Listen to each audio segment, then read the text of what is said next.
Greetings, folks. I'm Terrell Green. Thank you so much for joining us, and welcome to Color and Art TV. What is art? Is it the thing that an artist creates? Is it a Rembrandt painting or a composition by Bach, Ella Fitzgerald scatting on a cool jazz beat, or is it 16 bars Wheezy spitting? Or is it a sonnet by Shakespeare? Or is it that play that a third grader is creating in their after-school drama club? I dare to say it is all art. Art is all around us. From building designs to the graffiti on those buildings to people singing and dancing on the train, we can view a piece of art at just about any point of our day and just about anywhere. We're lucky. So it got me thinking, if art is all around us, then artists are all around us. There is an artist in all of us, me and you. Don't you disagree with me? You never know who you're sitting next to on the train or who your Uber pool buddy is. Oftentimes, we see people and just off their appearance, we judge and define them. You may see a person of color and immediately think they're scary. You may see a person with a different body size and think they're unhealthy or unhappy. You may meet someone of a different gender, age, religion, or sexual orientation and think they're weak or immoral. So we hope you join us episode by episode as we meet artists from all different classifications and journeys of life to begin to redefine those people that we meet every day that we think we already know. So sit back, listen up, hashtag us, hashtag Color and Art TV, like us on Instagram and Twitter at Color and Art TV. But most importantly, enjoy this episode as we get to sit, chill, and chat with some wonderful people who are creating art. Welcome to Color and Art TV.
You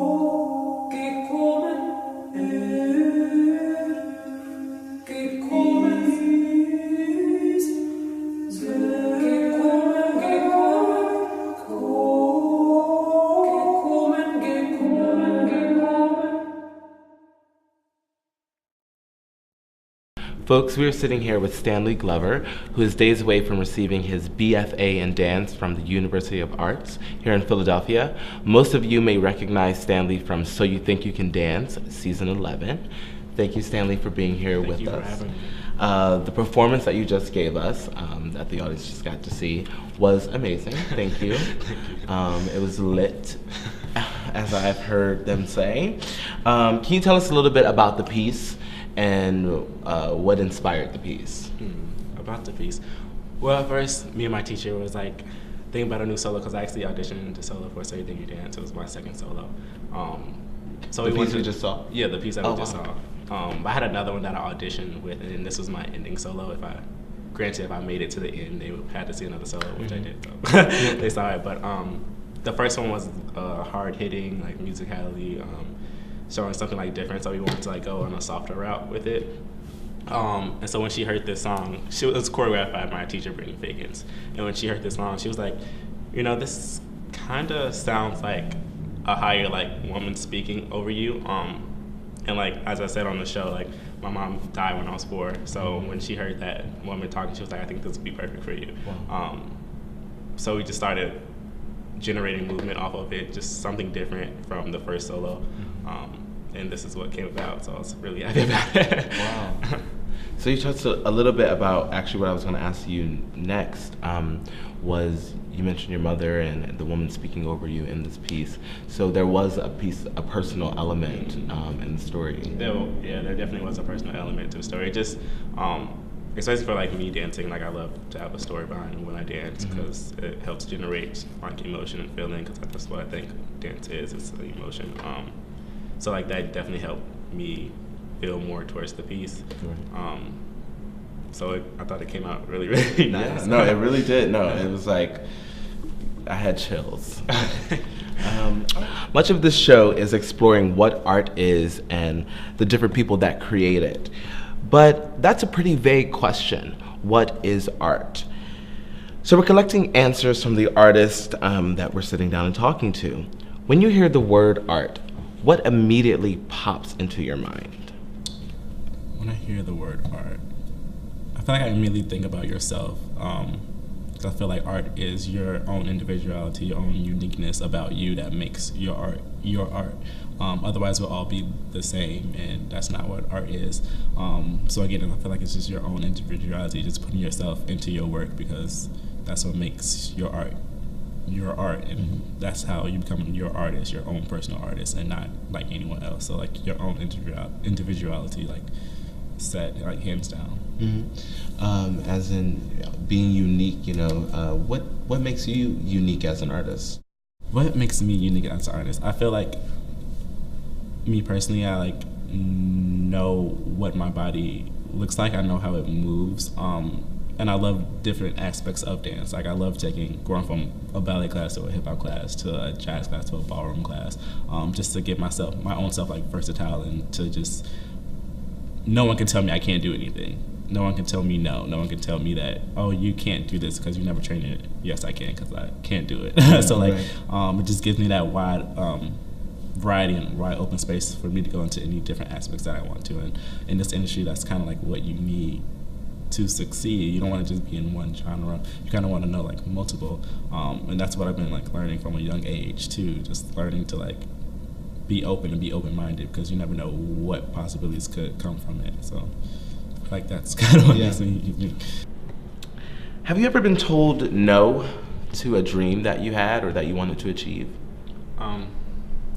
Recently, no, I have not been told no. Only because like I started dancing when I was 14, so like that's a very old age for me. So like I went to like my studio, then I came to school. My first actual like professional like thing I did was So You Think. So I made it onto there. So I haven't like really received that no yet.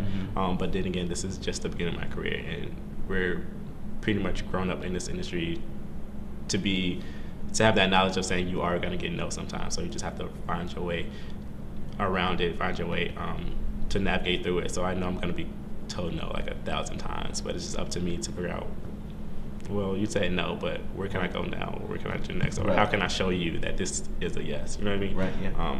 So right now it's a no, but maybe in the next year I'll be like, yeah, I've been told no on this, but it just helps me grow as an individual. So I believe success is being able to get up and work in your field that you're good in and that you're passionate about every day.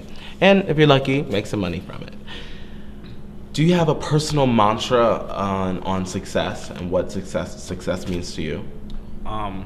It kind of like changed for me throughout the years, especially since I like got older and like matured. When I was younger, I was like, oh, I want to be on television, which is always nice because I still want to be on television. But like, you were on television. Well, yeah, but more. But being on television, having the money, having the fame, like things like that.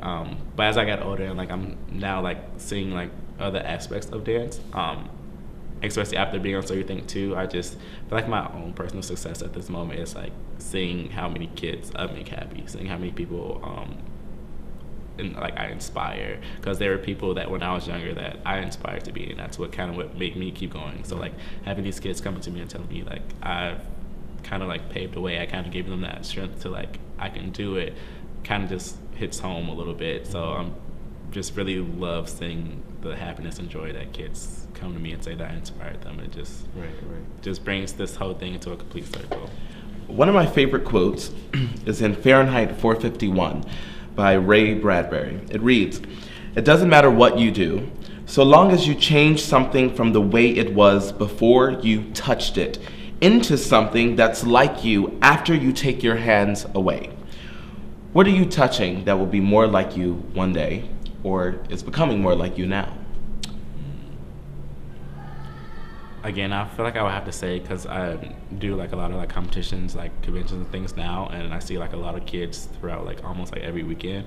So I would have to say like me just giving my advice and giving my thoughts and giving my own experiences and what I've done so far, just like my teachers done to me.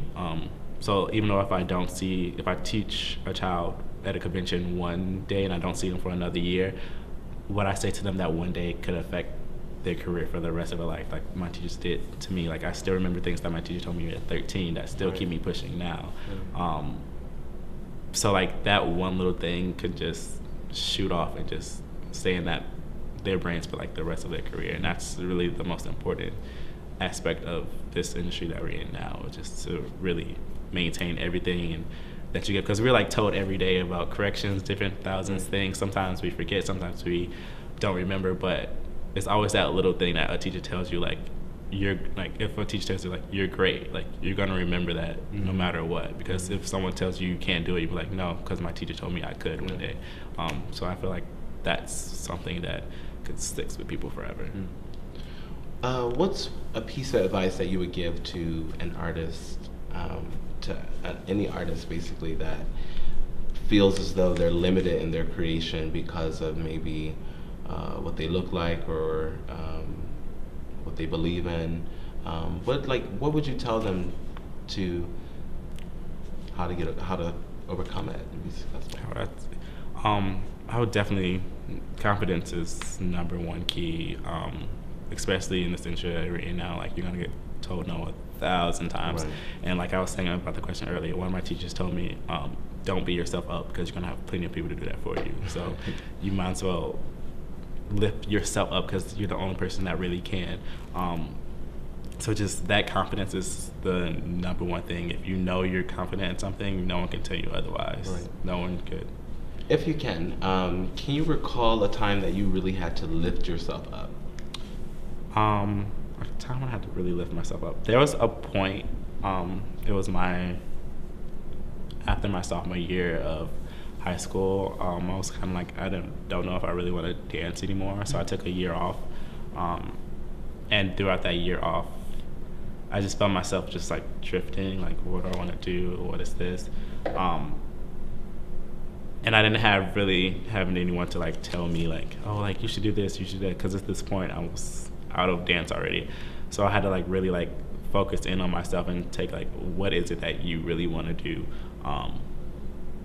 So like I really had to take that year to get myself together and really like figure out like what I wanted to do. So after that year was over, I went back to my dance training, and I just felt myself 100 times better. Like I saw a video from me sophomore year, then I saw a video Yes, from me 100. junior year, and I was like, what did I do within that year that just shifted? There was a complete change that I don't even know like how I did it for myself. So I just feel like it's that confidence. It's just that strive that you're like, I want this, so I'm gonna get it. Right.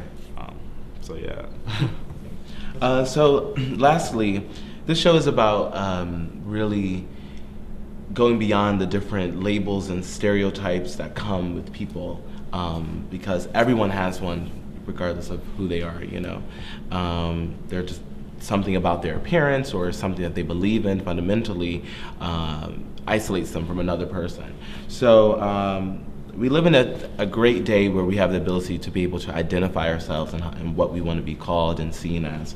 So how would you identify yourself? How would I identify myself? Well, I am 21, African American male. My roots are Nigerian and Ghanaian. I'm homosexual, but overall I'm just an artist. That's just what I naturally generalize on myself, like Stanley the artist. Like I'm more than just what I physically look like. I'm more than a dancer. I'm more than just a person that you see on the street. Like I am a human being. I'm an artist, and that's what I prefer to be called. Thank you. Thank you. Thank you so much, Stanley, for joining us. It seems to me, conversation by conversation, the definition of art and what an artist is just keeps expanding. It's gonna be pretty hard to put in one little old sentence. So join us next time to see how we can try and what we discover next. Thank you again, Stanley, for joining us, and I can't wait to see what you create. Later.